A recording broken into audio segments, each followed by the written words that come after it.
ou alors boucle pour les sacrifices. Je serai vraiment bref parce que nous allons prier. Aujourd'hui, la l'onction des louanges, le Seigneur est en train d'opérer au travers de la louange et l'adoration. Amen. Nous allons prendre le Bible.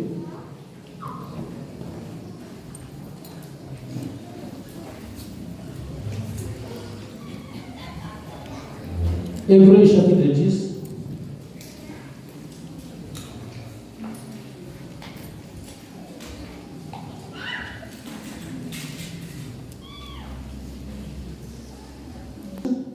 Ne possèdent qu'une ombre de bien à venir et n'ont pas l'image même de ces réalités.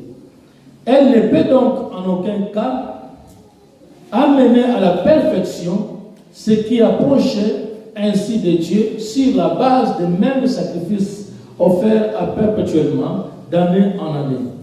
Si elle l'avait pu, ce qui offrait ces sacrifices aurait depuis longtemps cessé de le faire, car purifié une fois pour toutes, il n'aurait plus eu conscience d'aucun péché.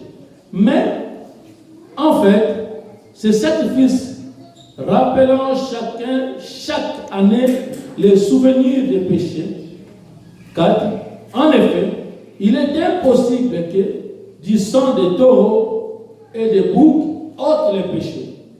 Voilà pourquoi, en entrant dans le monde, le Christ a dit: tu n'as voulu ni sacrifice, ni offrande, tu m'as formé un corps, tu n'as pris ni plaisir aux holocaustes, aux sacrifices pour le péché. Alors j'ai dit: voici, je viens dans le rouleau du livre, il est question de moi pour faire, ô Dieu, ta volonté.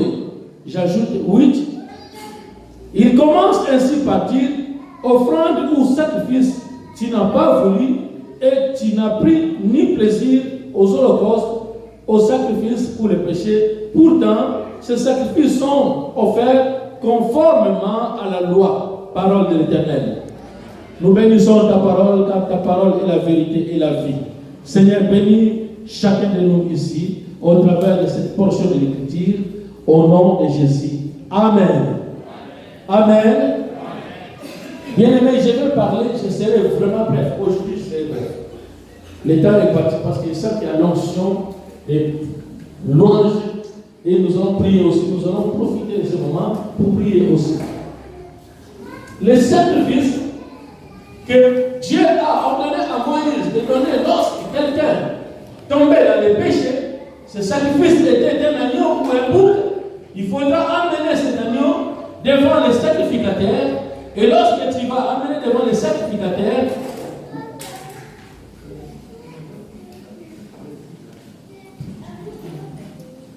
lorsqu'il va amener devant les sacrificateurs, la personne va poser sa main sur la tête de cet agneau, il va prononcer les paroles, il va confesser ses fautes, et tous ces péchés vont être transmis sur l'animal en question. Et après cela, on va prendre cet animal. Il y avait des animaux, la semaine dernière, je vous ai parlé de boucs émissaires qu'on chassait dans les déserts pour aller se perdre. C'était une façon de prendre nos péchés et de les ramener chez le diable, afin que toi tu sois encore propre pour s'approcher devant l'Éternel. Et l'autre animal, il était destiné à être sacrifié et passé dans le feu, et le sang devait être présenté devant la tente de l'assignation dans les lieux, dans la propitiatoire, dans les lieux très saints, afin que le Seigneur pardonne les péchés de la personne ou les péchés du peuple de Dieu. Amen. Pourquoi je vous rappelle cela? Nous devons connaître la raison de la mort de Jésus-Christ sur la croix. Si l'Église ne connaît pas la raison de la mort de Jésus-Christ sur la croix, nous sommes une Église perdue. Nous suivons Christ parce qu'il a fait un sacrifice auquel personne ne pouvait accomplir.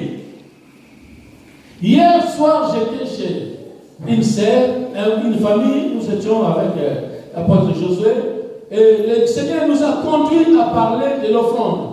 On a commencé à parler un peu ici de l'offrande, et le frère en question, il a dit, mais moi l'offrande, pasteur, je ne comprends pas pourquoi donner seulement, pourquoi ceci, pourquoi cela. Lorsque nous avons commencé à lui expliquer qu'est-ce qu'il s'agit de l'offrande, et j'ai béni le Seigneur parce que la famille a tout de suite compris la raison de l'offrande.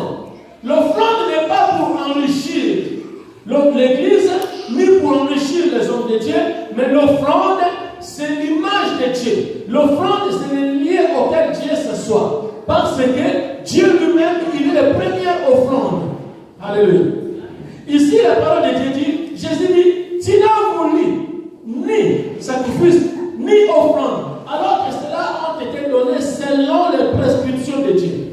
Dieu qui a ordonné à Moïse que si un enfant de Dieu pêche, il amène cette offrande pour que ses péchés lui soient pardonnés. C'est Dieu qui a instauré le rituel. Mais Jésus, en entrant dans le monde, pourquoi on est entré dans le monde?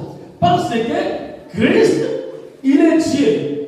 Il est le commencement et la fin. Alléluia. Il est le commencement et il est la fin de toutes choses. Jésus a existé avant l'existence. Alléluia.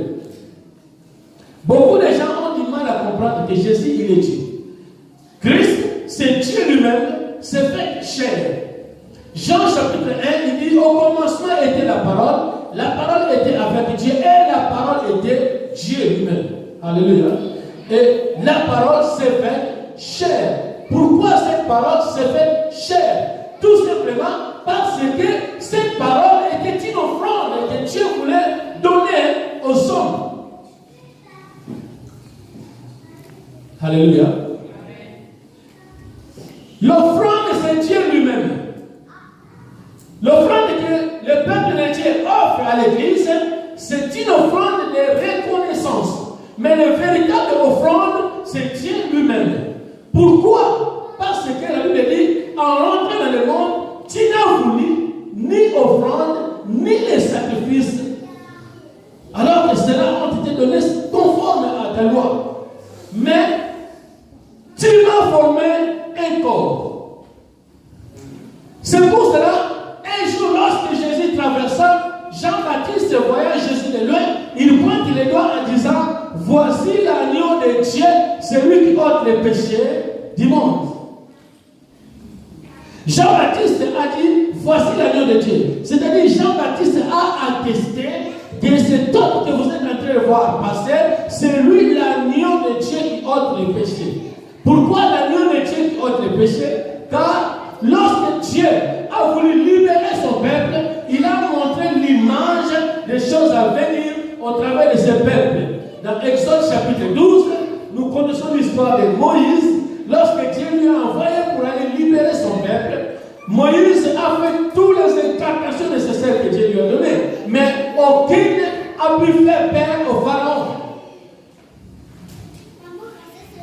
Un jour, Dieu lui a dit, tu prendras un agneau dans chaque famille, vous allez tuer l'agneau, vous allez manger l'agneau, mais le sang ne touche pas. Le sang, il faut le mettre dans le linteau de porte, afin que lorsque je vais descendre, l'ange exterminateur, il verra le sang qui servira comme un signe. C'est ainsi que je ne rentrerai pas dans cette maison-là.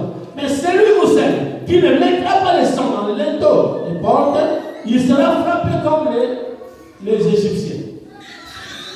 Et le Seigneur a ordonné en disant, à partir de maintenant, ça sera pour vous à perpétuité d'exécuter cette fête qu'on appelle la fête de Pâques.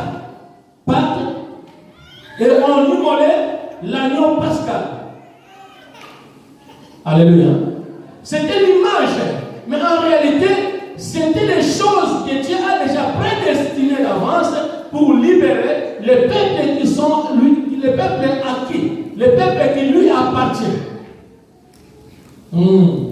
Je dis à quelqu'un, si tu as accepté le Seigneur dans ta vie, Si tu es chrétien aujourd'hui, ne frappe pas la poitrine, car ce n'est pas à cause de toi-même, ce n'est pas à cause de tes œuvres, mais c'est une grâce. Amen. C'est une grâce. C'est pourquoi il ne faut pas jouer avec cette grâce. Gardez cette grâce précieusement. Et c'est ainsi que le matin, lorsque ils se sont tous réveillés, ils ont trouvé dans les camps adversaires, c'était une désolation. Il y avait des enfants, tous les premiers-nés qui étaient décédés. Avec cet exercice, Pharaon ne pouvait plus résister parce que chaque famille criait vers Pharaon en disant: regarde le malheur qui nous est arrivé, c'est à cause de toi. Libère ce peuple car nous ne voulons pas ce malheur. C'est ainsi que les peuples ont été libérés. C'est ainsi qu'ils ont traversé la mer Rouge et ils sont allés pour servir Dieu. Nous sommes appelés pour aller servir Dieu. Nous sommes dans un désert. Le désert, c'est le monde chaotique que nous sommes en train de traverser. Mais dans ce monde chaotique que nous sommes en train de traverser, nous marchons avec le Seigneur. Car nous devons savoir qu'il y a quelqu'un qui est descendu du ciel et il a donné sa vie en sacrifice afin que nous soyons sauvés. Afin que nous soyons libérés. Alléluia. Je veux dire à quelqu'un, quel que soit le désert que tu es en train de traverser dans ta vie, tu dois savoir que le Seigneur est avec toi et il ne t'a pas abandonné et il ne t'abandonnera jamais. Ton problème n'est pas plus grand que ton Dieu. Il a ultimement formé un corps. Tu m'as formé un corps. Et nous avons vu le corps en question qui s'appelle Jésus. Nous connaissons la suite. Comment lorsque le temps est arrivé, nous avons vu comment Judas a vendu Jésus et ils ont arrêté Jésus et ils l'ont accompagné devant les sacrificateurs. Et après les sacrificateurs, ils l'ont amené devant Ponce Pilate. Et Ponce Pilate, il a cherché par tous les moyens de libérer Jésus, mais il ne savait pas que Jésus a été prédestiné à aller jusqu'à la croix. Beaucoup de gens, lorsqu'on lit les places de Ponce Pilate, on dit: ah, Ponce Pilate, moi aussi je vais laver les mains comme Ponce Pilate. Beaucoup de gens croient que Ponce Pilate il devait faire quelque chose de bien. Alors, c'est lui qui a été destiné à la croix. Alléluia. L'esprit qui animait Ponce Pilate, ce n'était pas l'esprit de Dieu. Parce que dans la pensée de Dieu, tout a été déjà arrêté avant la fondation du monde. Lisons Éphésiens chapitre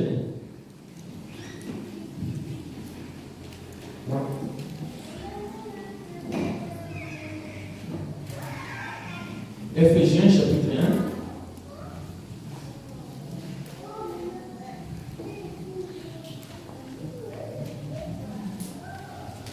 Je lis à partir du verset 3. Écoutez ce que la Bible dit.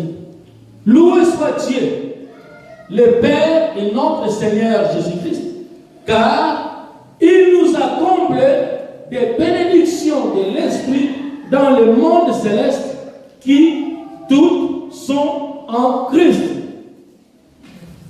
Il nous a comblés de toutes sortes de bénédictions en qui toutes sont en Christ. En lui, bien avant de poser les fondations du monde, il nous avait choisis. Alléluia. Bien avant de poser la fondation du monde, c'est-à-dire avant que Dieu crée cette terre, il t'avait déjà choisi. Je veux dire à quelqu'un, ton passage sur la terre, ce n'est pas un fruit d'hasard. Amen. Quelle que soit la façon dont tu as été né, mais si tu es en Christ, tu n'es pas un fruit d'hasard. Je répète encore, si tu es en Christ, ton passage sur la terre n'est pas un fruit d'hasard. C'est pour cela qu'il a dit à Jérémie, Jérémie, je te connaissais avant que tu sois en existence. Dieu te connaissait déjà. Jésus te connaît avant la fondation du monde. Chaque fois quand j'arrive à ce niveau-là, à ce passage-là, mon cœur tressaille de joie.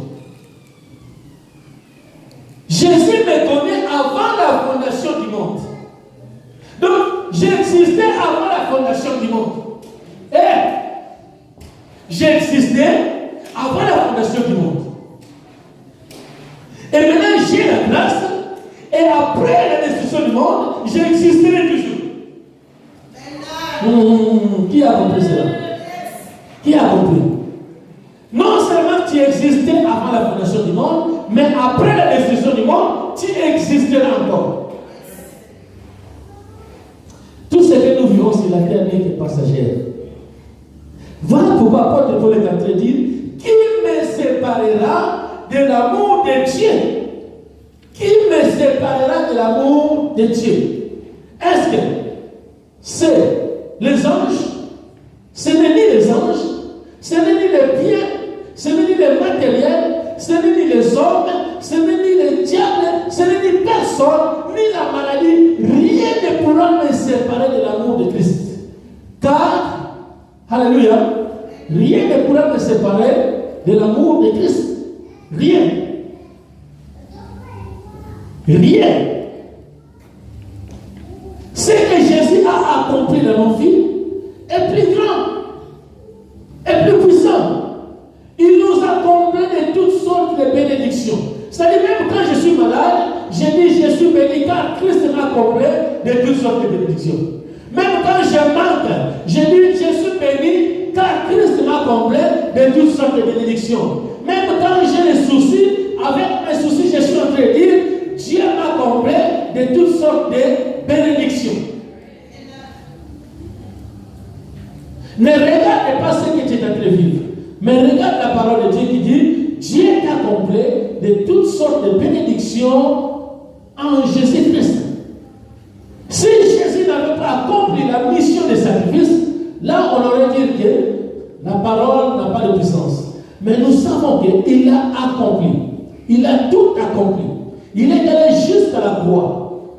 Et sur la croix, avant de rentrer là, pour aller dans l'inférieur de la terre, Jésus a poussé un cri en disant tout est accompli. Amen. Jésus criant en disant tout est accompli. Alors je vais te poser la question, qu'est-ce qui n'est pas encore accompli dans ta vie? C'est parce que nos yeux physiques dominent plus que les yeux spirituels. J'aimerais que nous puissions quitter le stade de voir, mais entrer dans le stade de percevoir. Il y a une différence entre voir et apercevoir. Il y a une différence dans l'ingala, on dit ceci, kotala na komona. Kotala veut dire, regarde. Ça c'est kotala, c'est-à-dire, en français c'est quoi? Un voir, Maintenant, percevoir. Komona. Là, nazomona, je suis d'apercevoir. Si on me dit de décrire, je vais décrire les frères avec le numéro 1, avec le dessin, parce que là, je suis en train d'apercevoir. Regardez, merci. Ça, c'est regarder. Donc, plus que, ok, aidez-moi, merci. Maintenant, regardez. Ah, merci. Merci beaucoup. Amen. Donc, il y a une différence entre voir et regarder. Ok, merci. Donc, nous devons quitter le stade de voir et passons maintenant dans le stade de regarder. Alléluia. Nous devons regarder. David a dit, je lève mes yeux vers la montagne. Pourquoi? D'où me viendra le secours? Donc Mais il ne regardait pas les problèmes de la terre. Car il a tout accompli. Il dit, en lui, Jésus, bien avant de poser les fondations du monde, il nous avait choisis pour que nous soyons saints et sans reproche devant lui. Pour qu'il nous aime, il nous a destinés d'avance à être ses enfants qu'il voulait adopter par Jésus-Christ. Voilà ce que dans sa bonté, il a voulu pour nous. Jésus, il a donné sa vie afin que toi et moi, nous ayons encore le privilège de regarder Dieu et de lui dire, mon Père.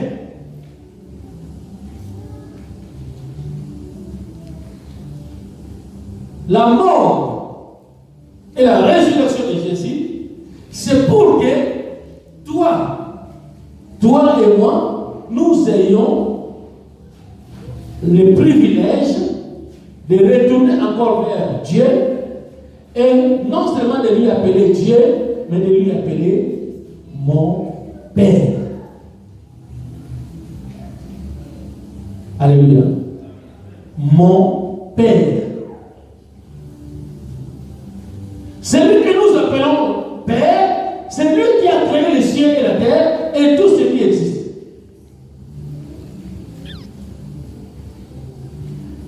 Par cet esprit, il nous a donné encore le privilège ou la capacité de dire Abba, Père. Mais toutes ces choses ont été déjà arrêtées avant la fondation du monde. Avant la fondation du monde.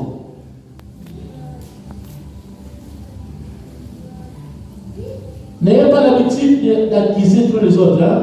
Quand tu vois quelqu'un, la Bible dit, si tu vois quelqu'un dans le péché, prie pour lui. N'ayez pas toujours l'habitude d'accuser les autres. Pécheur. Parce que tu ne connais pas, tu ne sais pas si dans l'élection de Dieu là-bas, il a été déjà choisi. Amen. Personne ne connaît le sort de l'autre. Alors la meilleure façon, c'est d'intercéder les uns pour les autres. Mais ne prenez pas tout le monde.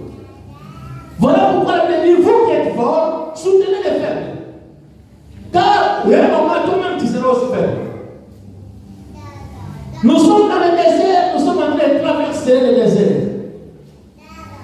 Et dans le désert, nous devons savoir qu'il y a beaucoup de souffrances. Dans le désert, il y a des serpents venimeux. Dans le désert, il y a des scorpions qui peuvent nous piquer. Dans le désert, il y a tout. Mais nous devons savoir qu'avec Christ, nous traverserons le désert tranquillement. Car il nous protège, il veille sur nous, il nous amène jusqu'à la destinée que Dieu a réservée pour nous. La vie éternelle. Je suis dans la joie parce que j'étais avec Christ à l'éternité et je marche avec lui pour aller encore à l'éternité. Voilà la joie que l'Église devait avoir. Alléluia. Quel que soit ce qui peut te manquer, tu dois savoir que tu as quitté avec Christ dans l'éternité et tu marches avec lui. Je fais la même marche avec lui jusqu'à l'éternité. C'est pourquoi il a dit, je ne vous délaisserai pas et je ne vous abandonnerai pas. Bientôt le monde ne me verra pas, mais je serai avec vous. Lorsque nous sommes en train de danser, il est avec nous. Lorsque nous sommes en train de prier, il est avec nous. Je veux dire que même quand tu es en train de te lamenter dans ta chambre, il est avec toi. Alléluia. Voilà la raison pour laquelle nous sommes en train de célébrer à sa gloire. Il a donné sa vie comme sacrifice. Le sacrifice de l'ancien temps, c'est un sacrifice que je pouvais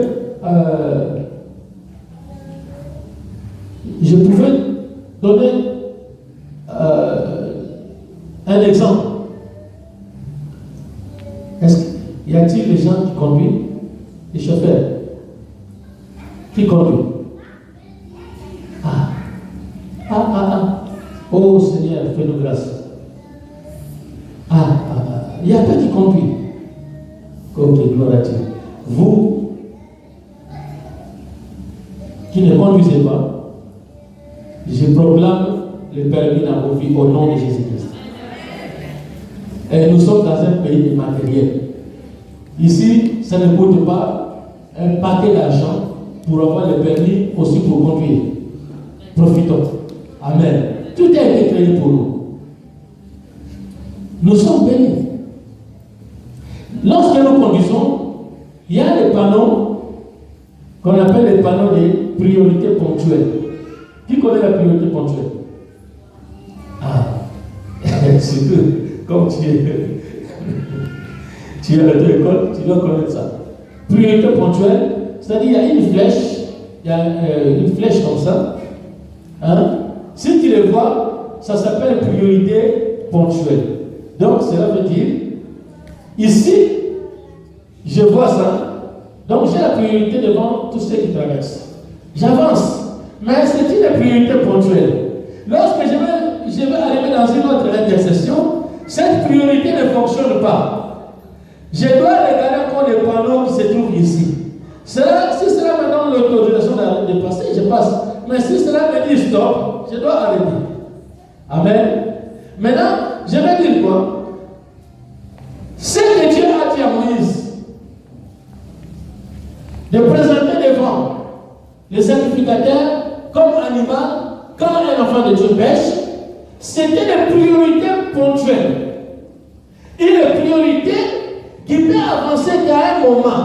Et après, si tu pêches encore, tu dois chercher un autre animal pour aller se présenter devant les sacrificateurs. Je plains aux animaux. Hein.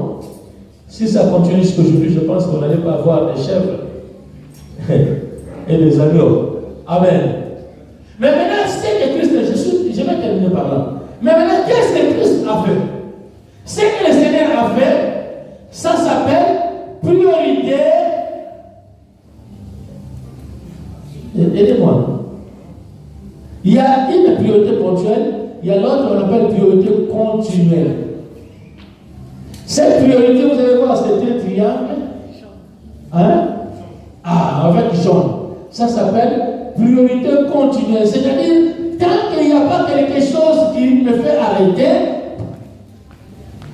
je continue. Oh, l'intercession, moi, je continue. Je vais dire, moi, je suis dans la priorité continuelle. Amen. Là, l'Église marche dans la priorité continuelle. Il n'y a plus rien qui peut nous arrêter parce que Christ a vaincu sur la croix. Il a dit tout est accompli. Tout est accompli pour que je marche sans arrêter. Je continue ma marche. Je suis dans la priorité continuelle. Je suis dans la priorité continuelle. L'Église est dans la priorité continuelle. L'intercession ou non, nous continuons. Les démons ou non, nous continuons. La maladie ou non, nous continuons. Oh, manque d'argent, non, je continue. Moi, je continue avec Christ. Je saisis Christ et je continue avec lui. Je marche avec lui. Il est devant et moi, je suis derrière. Il conduit et moi, je suis dans le siège. Je continue. Pas question de priorité ponctuelle. Alléluia. Fini la priorité ponctuelle. Maintenant, c'est la priorité continue. Avec Christ et nous, continuons. Que le Seigneur nous bénisse.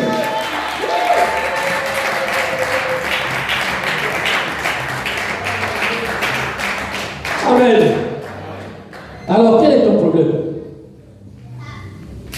Vous savez, quand la voiture continue, il n'a plus besoin de rétrograder.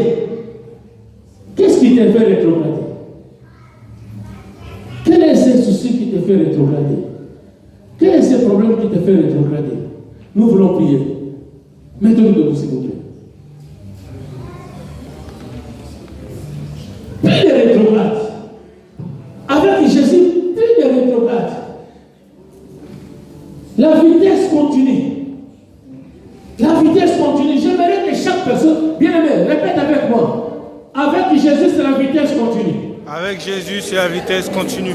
Plus de rétrograde. Plus de rétrograde. Et je le dis au nom de Jésus. Et je le dis au nom de Jésus. C'est fini. C'est fini. Je ne vais plus rétrograder. Je ne vais plus rétrograder. Je vais avancer. Je vais avancer. Je vais avancer. Je vais avancer. Avec Jésus. Avec Jésus. Je continue à augmenter la vitesse. Je continue à augmenter de vitesse. Je cours vite. Je cours vite. J'avance. J'avance. J'avance. J'avance. J'avance. J'avance. Je vais atteindre. Je vais atteindre le but de la vocation céleste. Le but de la vocation céleste. En Jésus-Christ. En Jésus-Christ. Alléluia. Élève ta main maintenant. Commence à prier. Regarde, je ne sais pas, je ne connais pas tes problèmes, mais toi tu connais. Prie seulement. Prie. Prie. Alléluia. Je prie, Père éternel, Papa. Prie maintenant. Je prie, Père éternel, Papa. Prie maintenant. Je prie, Père. Alléluia. Prie. Je prie. Jésus a tout accompli sur la croix. La croix, Père éternel. Jésus a tout accompli sur la croix. Tu as crié à Tout la est croix, accompli. Papa. Tout est accompli. Tout est accompli. La maladie, Qu'est-ce que tu Seigneur. fais La maladie, Est-ce que c'est la maladie? Seigneur. Tu Je as me dit, lève Père contre cette éternel, maladie. Seigneur. Au nom de Jésus. Au nom de Jésus. Contre la Qu'est-ce qui maladie, te fait rétrograder? C'est le souci. Je me lève contre ces soucis. Au nom de Jésus. Au nom de Jésus. Qu'est-ce qui te fait rétrograder? Alléluia. Quel est le problème qui te fait rétrograder? Je me lève contre ces problèmes. Au nom de Jésus. Au nom de Jésus. Avec Jésus nous avançons. Avec Jésus nous avançons. Avec Jésus nous avançons. J'avance avec Jésus. J'avance avec Jésus. J'avance avec Jésus. J'avance avec Jésus. Hey. J'avance avec Jésus. J'avance avec Jésus. J'avance avec Jésus. Alléluia. Yes. Au nom de Jésus. Oh. Alléluia. J'avance avec Jésus. Bien-aimé, prie, tu dis j'avance avec Jésus. Déclare ça, j'avance avec Jésus. Rien ne pourra plus m'arrêter. J'avance avec Jésus. Nous avons poussé en allant Zambé. Et là, comment côté pour que mon c'est là. Nous avons poussé en allant Zambé. Nous avons poussé en allant Yesu. J'avance avec Jésus. J'avance avec Jésus. J'avance avec Jésus. Plus rien ne m'arrêtera. Plus rien ne m'arrêtera. J'avance avec Jésus. Car il a tout accompli. Car il a tout accompli. J'avance avec Jésus. J'avance avec Jésus. Alléluia. Je vais dire à quelqu'un, le problème là, tes soucis là, est en train de tomber. Car tu avances avec Jésus. Tu avances avec Jésus. Tu avances avec Jésus. Tes soucis là